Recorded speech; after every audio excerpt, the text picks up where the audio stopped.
SIR নিয়ে ফের কমিশনকে নিশানা করলেন মুখ্যমন্ত্রী মমতা বন্দ্যোপাধ্যায়। জৈনদের একটি অনুষ্ঠান ছিল আজ এবং সেখানে গিয়ে মুখ্যমন্ত্রী মমতা বন্দ্যোপাধ্যায় বলছেন প্রথমে 58 লক্ষের নাম বাদ দিয়ে দিয়েছে, লুকিয়ে অনেক লোকের নাম বাদ দিয়েছে এরা, যারই নাম বাদ দিক আমি তার প্রতিবাদ করব, বলছেন মুখ্যমন্ত্রী।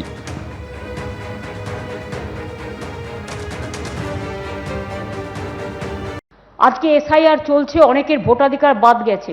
আমি দুঃখিত।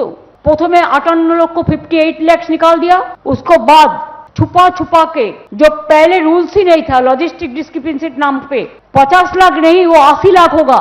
मैंने खुद जाके फाइट किया सुप्रीम कोर्ट में, मेरे को पिटीशन अभी भी पेंडिंग है, लेकिन आज ऑर्डर देने का बाद भी बहुत दिन हो गया, हमको पता नहीं है 28 तारीख में जो लिस्ट निकालेगा 14th हो जाने का बाद भी as per supreme court rules ये लोगों ने छुपा छुपा के, छुपा रुस्तम लोगों ने 1 कोटी 20 लाख लोगों को नाम उतार दिया आफ्टर 14 कि लॉग इन उसका पास में है।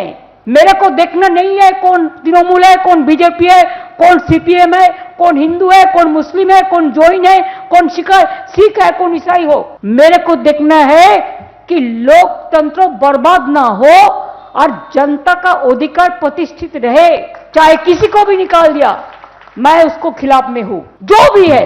अगर जिसको नाम निकाल दिया, जिसको टोटल पेपर है, तो क्यों छोड़ दिया? तो इसी के लिए एक काम सफल हो जाएगा तो हम फिर आके इधर में माथा ठुकेंगे कि आम आज प्रे करके जा रहा है। এই মুহূর্তের খবর, এসআইআর নিয়ে আগামীকাল কলকাতা হাইকোর্টে ফের বৈঠক হতে চলেছে। কলকাতা হাইকোর্টের মহামান্য প্রধান বিচারপতি এই বৈঠক ডেকেছেন বলে জানা যাচ্ছে।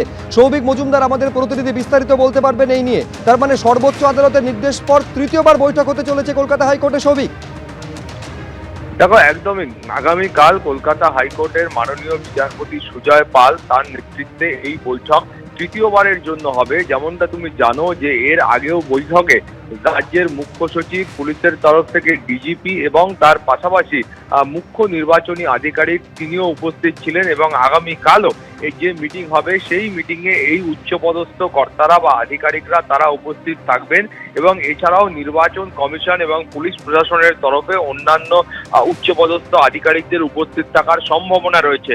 তুমি জানো যে এর আগে যখন সুপ্রিম কোর্টের তরফ থেকে নির্দেশ দেওয়া হয় যে গোটা বিষয়টা বা এসআইআর এর বাকি যে কাজ রয়েছে সেই কাজ এখন থেকে কলকাতা হাইকোর্টের নজরদারিতে তত্ত্বাবধানে হবে, তারপরেই আমরা দেখতে পেয়েছিলাম যে গত শনিবার দিন মাননীয় প্রধান বিচারপতি তিনি এই উচ্চ পর্যায়ের বৈঠক ডেকেছিলেন এবং তারপরে আমরা কিন্তু সোমবারও সেই একই ছবির পুনরাবৃত্তি দেখেছি এবং তারপরে আগামীকালও এই যে উচ্চ পর্যায়ের বৈঠক রয়েছে সেটা কলকাতা হাইকোর্টে অনুষ্ঠিত হবে। এখন তুমি জানো যে সুপ্রিম কোর্ট নির্দেশ দেওয়ার পরে ইতিমধ্যেই কিন্তু যারা জুডিশিয়াল অফিসার রয়েছেন তারা কিন্তু কাজে যোগ দিয়েছেন এবং এসআইআর এর যে প্রক্রিয়া রয়েছে সেই প্রক্রিয়া শুরু হয়েছে এবং তারপরে গতকালও সুপ্রিম কোর্টের তরফ থেকে এই মামলার ক্ষেত্রে কিন্তু অন্যান্য যারা জুডিশিয়াল অফিসার রয়েছেন যেমন সিভিল জজ, জুনিয়র ডিভিশন এবং সিনিয়র ডিভিশন, এই জুডিশিয়াল অফিসারদেরও এই গোটা প্রক্রিয়ার সঙ্গে যুক্ত করার নির্দেশ দেওয়া হয়েছে।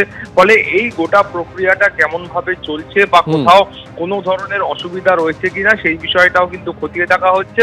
ফলে সার্বিকভাবে মনিটরিং এর জন্য এবং বোঝাপড়ার জন্য এই বৈঠক বলে মনে করা হচ্ছে। শুভ্রজিৎ, ধন্যবাদ। সৌভিক, গতকাল আপনারা জানেন যে মুখ্য নির্বাচনী আধিকারিকের দপ্তরে শুভেন্দু অধিকারী যাওয়ার সময় তৃণমূলপন্থী বিএলওদের সংগঠনের তরফে তাকে উদ্দেশ্য করে জুতো দেখানো হয়। সেই ঘটনায় কি ব্যবস্থা পুলিশ নিয়েছে জানতে চেয়ে সিইওর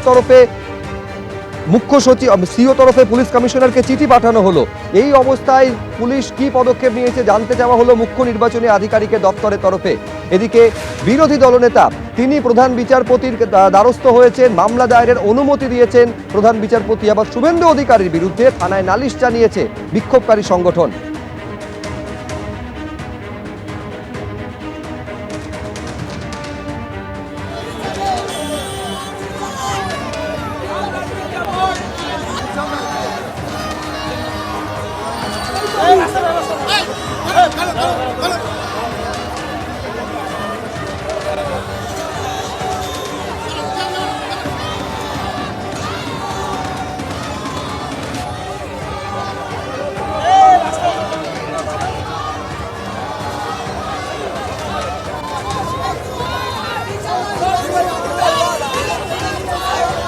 এবিপি আনন্দ, এগিয়ে থাকে, এগিয়ে রাখে।